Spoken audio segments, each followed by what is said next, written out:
It's a sound Chris Cotes is used to hearing at Christmas time.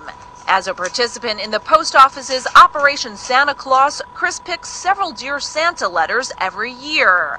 A giving process that has somehow made Chris the local Kris Kringle. After 4 or 5 years, it seems like it's been like a word of mouth that I'm the new Santa. Maybe it's because his name is Chris, or maybe it's because of his generous spirit. But whatever the case, this secret Santa says he now receives over 200 letters a year. One year, the post office held my mail because they thought I was like some guy just getting mail from Santa Claus or something. Chris says the number of letters he receives asking for presents grows every year, and now he even receives letters from other states. The sympathetic soul has taken to asking his mother and friends to help out just so no child will go without a present.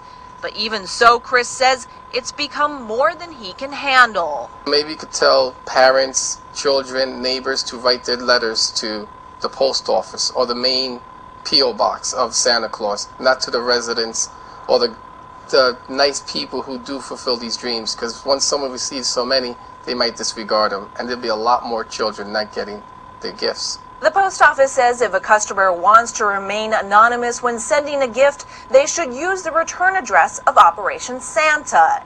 If the package is returned for non-delivery, they can locate the sender through the recipient's name.